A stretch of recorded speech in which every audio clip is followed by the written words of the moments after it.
I'm Dr. Kevin Clarkson, excited to invite you to the second annual Orlando Prophecy Summit. It's taking place this March 5, 6, and 7, 2015, and I'd love for you to be our guest. It's going to be in sunny Orlando, Florida, as I mentioned. We have an incredible lineup of speakers for you this year.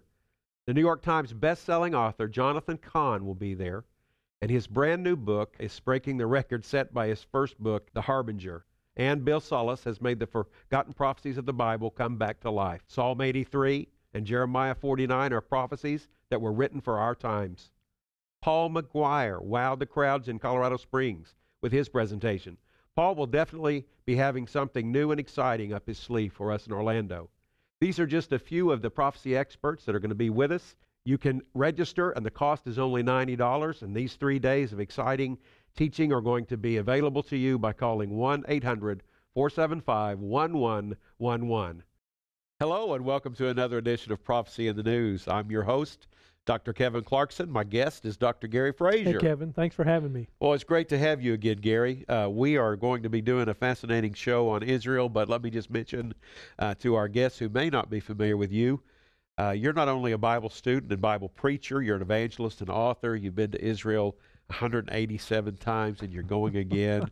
So you could talk about Israel a little bit, I think. Well, I could. I've been very fortunate and blessed. In 1971, I had the opportunity to make my very first journey to the Holy Land, and it was a life-changing experience then. And through the years, God has used those many, many journeys to just increase my hunger and my desire for the Word of God, and especially the prophetic Word of God, and also to give me an understanding, I think, of the role of Israel and their significance not only in the past, but the present and the future as well.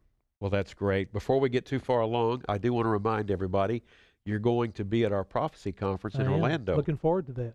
Well, those dates are March 5th, 6th, and 7th, and we would love for you to join us. If you haven't registered, go to our website, www.prophecyinthenews.com, and you can register, and we still have a great price for that. And I think the hotel rooms are available at a discount right now, but you need to act quickly. We're going to have 26 guests, including you and I. It's going to be awesome. It really is going to be great. Speakers. Not only is it going to be an incredible time of information, because I got to tell you, if you're interested in, 25%, Kevin, of the Bible was prophetic at the time that it was written. Yes. Give or take, and such a huge part of the Scripture. There's so many things that God put in the Word of God for us to know that would be a benefit to our lives, and so there's going to be a wealth of information shared. Some of the probably best-known prophecy writers of our time are going to be there. Guys like Jonathan Cahn, who's written, of course, The Harbinger and the Shemitah, and of course Bill Salus is going to be there. Just Thomas Ice. Yeah, Tom Ice, a good friend of ours from the Pre-Trib Research Center, heads that up in Dallas, and great teacher of the Word of God, and so many other guys. Donald Perkins is going to be this will be Don Perkins' first time, but I promise you it won't be the last time, because you're going to love this guy's contagious spirit, and just a lot Joseph of really Farrell, good World Daily, Jerome Corsai. Oh yeah, Jerome Corsai's. That guy's got a Harvard doctorate. Yeah, one of the neat things about the conference in Orlando is that you're going to get up close and personal with these guys. You can go by and talk to them and say hello to them, ask them perhaps some questions and so forth and so on. And I think that's the advantage. Of course, as you know, people who just simply for physical or financial or whatever reasons, time constraints, that cannot come to Orlando, they can view a portion of the conference, at least those that are being done in the main ballroom. Those are going to be live streamed, and I understand it's going to be $50. They can sign on. They'll have like a month or so. Access for a month. Yeah, to see the entire conference. Of course, we want you to come to Orlando if you can, because we who write these books, we appreciate you so much, because if you didn't buy them and read them and share them, then obviously there'd be no purpose for us. So our prayer is here at Prophecy in the News that you'll make plans to come to sunny Orlando. By the way, who doesn't want to come to Orlando in March and get out of this cold weather that we have in other places? Well, so it's going to be fun. The live stream is a great option, but I would say it is second best. Absolutely. Because it's just the main speaker sessions. Yeah. You'll miss all the breakouts and the with banquets. all the information, the banquets, chance to rub shoulders with other prophecy-interested believers. Just a wonderful time. But by the way, there's going to be a new speaker that I understand has just joined us also, Jim Fletcher. And Jim is just a phenomenal communicator. He was just speaking at a pre-trib conference that we held in Dallas back a few months ago. Jim's a friend of mine. I didn't know you knew him. Yeah, he's a great guy and fact, Jim and I are working on a book together Great. entitled "The Miracle of Israel." Well, he does fact. a weekly column for WorldNet Daily, Yeah. so he's a great friend. very well studied and Yeah. read. He is good guy. Well, let's jump to Israel. Absolutely. Go ahead. Well, I think you and I talked about how one of the concerns that we share today, and I know that many of our viewers are beginning to understand some of this as well, is that we're seeing a radical departure in our time in recent years away from being supportive of Israel and their right to exist in the land that God has given them. And this is a real issue for us who believe the Word of God, because the Bible is clear that God birthed Israel to be a unique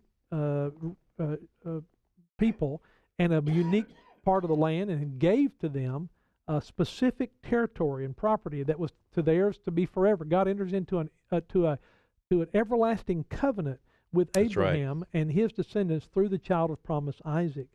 And you know, America has always been, in fact, in some of the programs that we've done here in Prophecy in the News and talking about America, one of the things that we believe that America was birthed for, one of their purposes was to be a safe haven for the Jewish people. Bible-believing Christians have always been supportive of Israel's right to exist in the land that God has given them. And since May of 1948, when Israel became a nation, America has been a friend and a protector of sorts of the Jewish people and the Jewish state of Israel. Today, attitudes are vastly changing. And Kevin, you and I have been talking about the effect that we're seeing both on the political scene and in the spiritual arena, in churches in particular, as America's moving away from Israel, and how that has a very significant end-time equation to it. And it's coupled, I think, with a kind of a departure from interest in prophecy, generally speaking. That's kind of going hand in hand with it, I think. Well, you know, one of the things that we were discussing prior to coming on air today was that the diminished role of the authority and accuracy of the Bible. That's the key. Then as the Bible goes, so goes Israel. If you do not believe what the Bible says, then Israel becomes irrelevant to the entire issue. And, you know, we have a situation, I think, where we have to go back and do some education of younger believers, because there seems to be a real absence of good Bible teaching concerning why American believers, why worldwide believers should see Israel as being important and prominent. Many churches today are focused on growing and trying to reach people, and their messages are practical and relational. We're not against that. No, that's but it's incomplete. You have to have the doctrinal aspect, which covers the teachings of Scripture. Well, Kevin, as you know, as a pastor, I'm a former pastor, our challenge from God is to preach the whole counsel of the Word of God. We don't have the privilege, certainly not the right, to pick and choose which portions of the Word of God are relevant. They're all relevant, all 66 books of this Bible. This is the God-breathed Word of God that God has given to us, and it is our guide for faith and practice and what we in fact believe, because God has spoken to us. And so one of the things that concerns me is the fact, and I just had shared with you an article that I had read just recently about how younger millennial evangelical Christians see the Israel-Palestinian conflict. Kevin, you know, one of the things that has been an ongoing problem since 1948, of course, and the birth of Israel on May 14th of that year, has been that there have been certain crises that have peaked and then somewhat subsided, but the underlying roots that have brought these crises into existence has not changed at all. Never resolved. The unrest is there beneath the surface. Exactly. And the question is, who does the land really belong to, right, and why? And so that's kind of the topic of what we want to talk about in these next few moments. And the truth is, God makes it crystal clear in the Word of God, beginning in chapter 12, in chapter 3, that whoever blesses the Jew, God says, him will I bless, and whoever curses the Jew, him will I curse. And then God further validates that when in Genesis chapter 15, he enters into what he calls an everlasting covenant with Abraham and his descendants, as I mentioned a moment ago. He validates that again in Genesis chapter 17. We find that covenant not only extends from God that he swears by himself, since there is no one higher to make a covenant with. He promises to Abraham, and then to his descendant Isaac, then to Jacob, down the line to Joseph. And even in Exodus chapter 6, verse 4, twice in God's dealing with Moses in delivering the children of Israel from 400 years of bondage in Egypt, God revalidates that and uses that term again, everlasting. Now, Kevin, you hold a doctorate in theology. You're a well-educated minister of the gospel. And I know that you have studied both Hebrew and you've studied Greek. Now, Kevin, I think our listeners today need to know what the Bible means when it says everlasting. Well, being really a simple guy, too, I'll tell you, it means everlasting. It means everlasting. It that is never exactly ends. right. It lasts forever. That's right. It is not conditional. It means that God says it now. It is good for all time and all eternity. And let's relate it to John 3:16. Absolutely. God gives a believer everlasting life.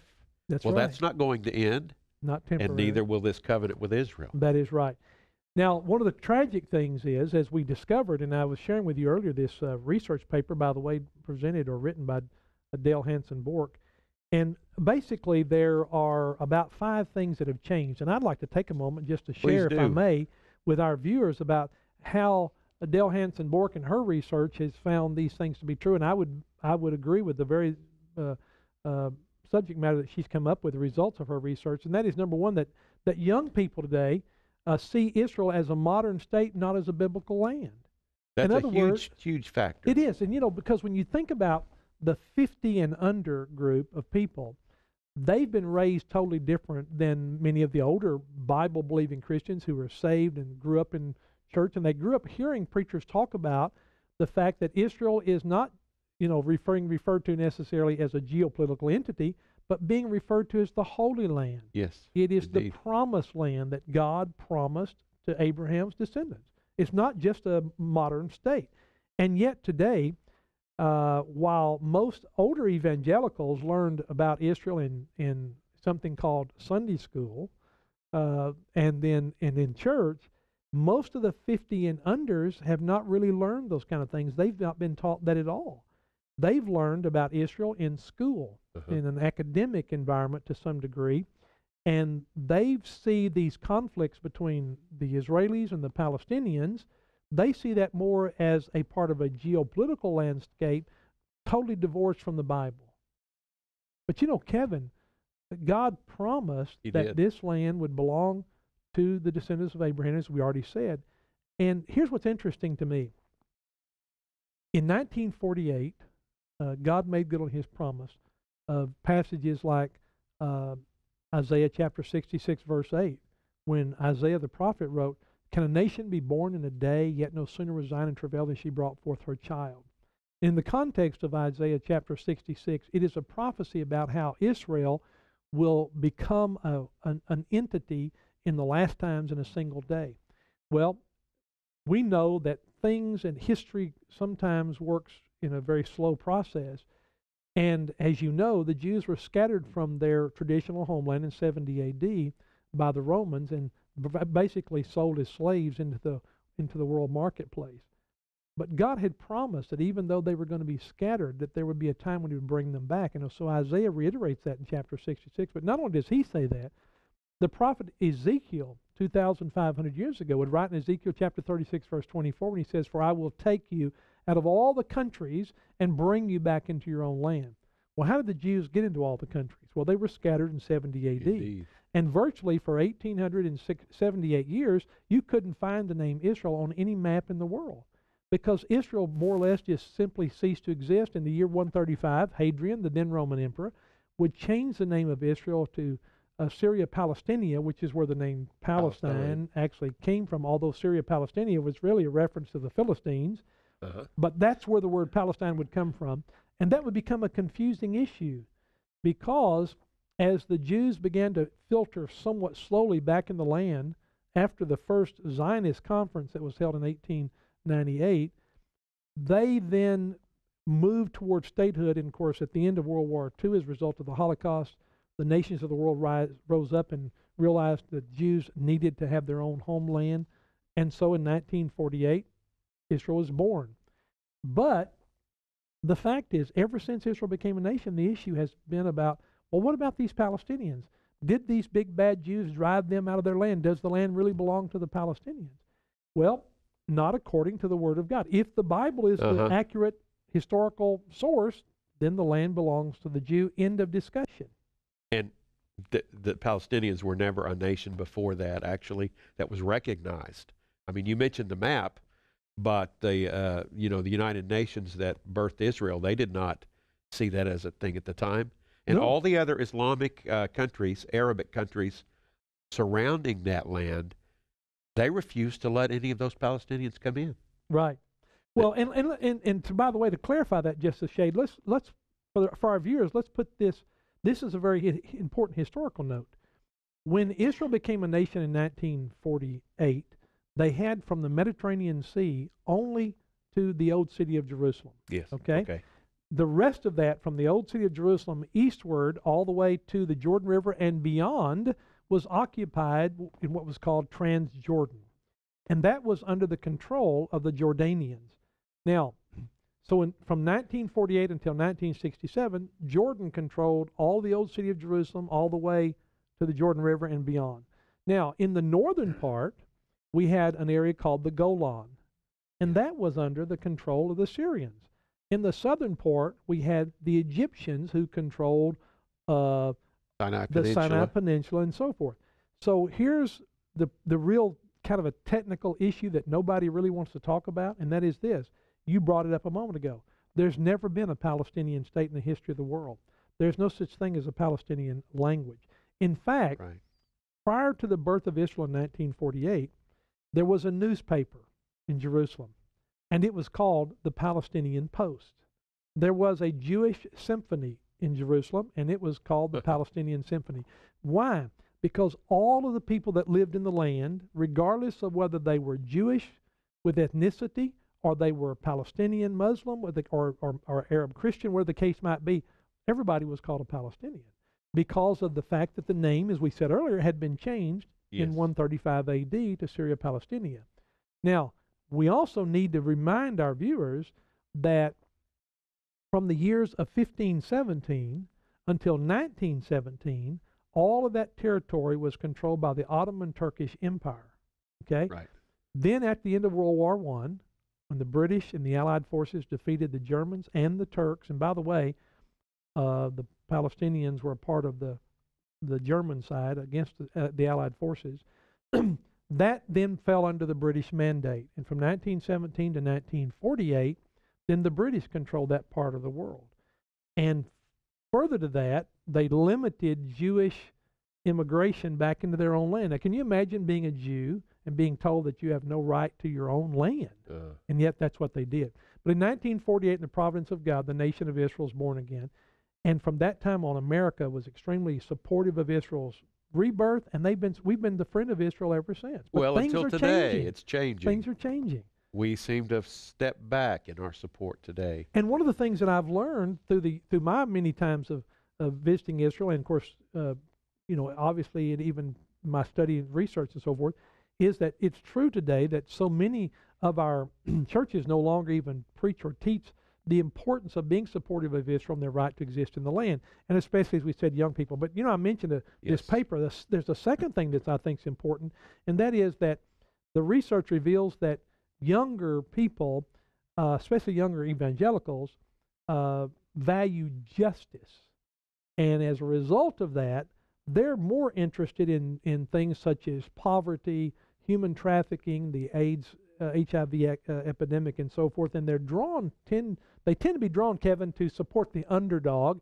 And so younger people today see Israel as an oppressor and the Palestinians as the underdog. Right. They don't realize that the Palestinians have made their goal the total annihilation and destruction of the Jews, and they're always trying to kill Jews. It's a media narrative, too. Absolutely. Let's be real. I read an article just yesterday on American Thinker, and a person was documenting insiders in the media, admitting that certain stories were squelched. It was always presented from a pro-Palestinian viewpoint. Absolutely. And so the Israelis are looked at as war criminals, and they're trying to be tried now in the European court as such. And yet it's the Palestinians that are the provokers. Well, here's one of the things that we know. Look, the closer we get to the coming of Jesus, the more we're going to see this anti-Semitic attitude increased, both in the world and Israel, and even now, even among evangelicals. There are entire movements of people who are practicing divestment. And that is, for example, the Presbyterian, the Presbyterian Church USA has voted to divest themselves of any and all investment in any company that is Israeli. We're seeing across the board all types of anti-Semitism rising up within churches. People that are supposed to be people of the book are not being informed. But there was a third thing that I wanted to mention. That is that in this particular paper, the writer cites the fact that old-time religion is no more. Now, what is the definition of old-time religion? And that is, it basically is that people used to be taught dispensational theology, and that has to do with the fact that the Jews are the chosen people of God. The land is a promised land that was promised to them, and the second coming of Christ is tied to the Jewish return to Israel. They don't see that in Matthew chapter 24 and verse 32, when Jesus begins to talk about this, they don't see and understand that when Christ uses the metaphor of the fig tree, that relates to the nation of Israel. The birth of Israel. And when whoever sees the signs of new life on the fig tree is the generation that will not pass away. They don't understand that, because the younger evangelicals, and I thought this was an interesting line, the writer said that these younger evangelicals have grown up in seeker-friendly churches whose sermons are more, and you said this a moment ago, kind of, more about relationships and practical matters of faith, and that youth groups are more oriented towards service and fun, not indoctrination. And as a result, these young evangelicals are, quote-unquote, living out their faith and are less interested in and educated about theology, Bible prophecy, and biblical exegesis. It's completely true. Now, as a pastor, elaborate on that a moment. Well, what you see is a whole generation of young people that finish high school, and they've certainly been indoctrinated in evolution, and often in socialism. And if they go to college, by the time they walk through a 4-year program, they totally buy a secular worldview. So they walk away from their faith. Yeah. Well, and you know, one of the things is, and I think you'll agree with this, we're struggling in these days with those who have a head knowledge about the Bible, but have never been changed by the saving power of Jesus Christ. Amen. They may say in their head, oh, I believe certain things, but there's a great deal of difference, Kevin, between head knowledge and personal conviction. Absolutely. And you know, you and I share, and many of our viewers do, we share a deep personal conviction about the authority and the accuracy of the Word of God, and about the role of Israel in these days, and the fact that Israel gains its significance and importance because of God Himself. It's God who declared it. And the truth is, we're seeing this turning against the Jews. Anti-Semitism is raging on campuses across America and in the institutions of higher learning and so forth. And we're seeing the political agenda certainly turn against Israel. What's fascinating to me, a couple of things driving that. One is a lot of the Arabic studies and departments at our universities. Americans have paid for those indirectly because we were dependent upon Middle Eastern gas. And so our money's flowed over there. And that money's been used now against us to establish beachheads in our universities that teach the Arabic worldview and undermine Christianity. But the other thing, Gary, is we need to separate between the secular Jew and the nation of Israel, because much of this anti-Semitism or against the nation of Israel is led by Jews in high places. That is something that I know that it's you stunning. and I both, it's astounding to us that people who are Jews would in fact not be supportive of their own nation.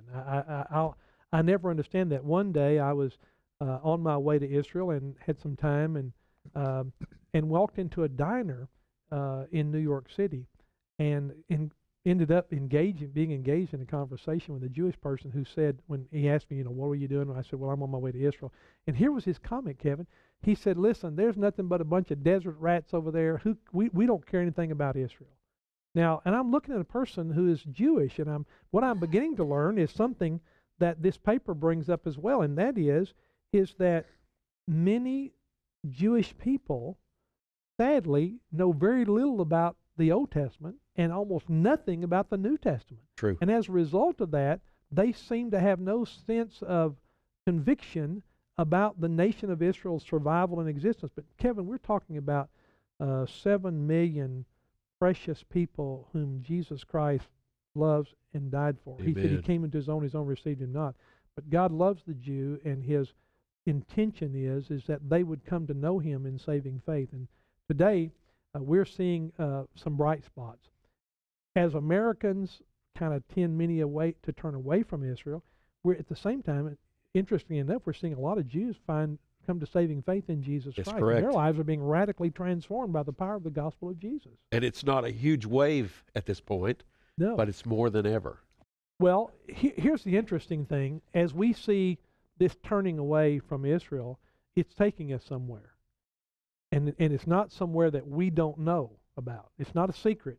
God tells us in the Word that in the latter days, there's going to be a turning away of Israel, and ultimately this will lead then to an all-out attack on Israel by a Russian-led coalition of Muslims. Ezekiel chapters 30 and 39 is very clear about that. And that will then finally lead to a false peace treaty in Daniel chapter 9, where there will be a temporary peace when Israel enters into a peace covenant with this man of sin, this lawless one, the Antichrist that he's referred to in 1 John chapter 2. And for the first 3.5 years, it'll be seemingly kind of things will be okay for the Jews. They're going to get to rebuild their temple, restart temple sacrifice. But 1,260 days into that, 3.5 biblical years, the peace treaty will be broken. This man of sin is going to demand that everyone take upon themselves a mark or a number, that without it they can't buy or sell, which is really nothing more than a pledge of allegiance to worship the Antichrist as God. And literally, the Bible tells us in Ezekiel chapter 13, verse 10 and following, verse 8 and following, chapter 13, verse 8, that 2/3 of the Jews living in Israel will die. It's amazing. But a remnant will be saved. But a remnant will be. And so these are critical times. And I think from a political standpoint, our nation needs to be supportive of Israel's right. But I think in a spiritual arena, that the people of God need to return to become more of a people, not only of God, but a people of the book, who take the Bible literally, unless there's a reason not to.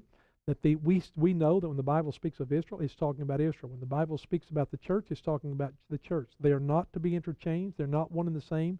We have two distinct roles that God is working out, and all of this is leading us again to the soon coming of Jesus. Amen. And even as Israel in God's plan, the remnant will be saved. You may be an individual who needs to be saved. I got a letter today I read from a viewer who had watched a program, and Gary had received Christ at the end. Amen. Hallelujah. Just turned the TV off and got on his That's why we knees, do what we invited do, Christ isn't it? in. We want to urge you to give your life to Christ if you've never done that. Mm-hmm. And those of us who know Him and love Him, we cannot wait for the blessed hope and appearing of our great God and Savior, Jesus Christ. Amen. Keep looking up. Amen. Prophecy in the News is a viewer-supported program made possible by our many friends around the world.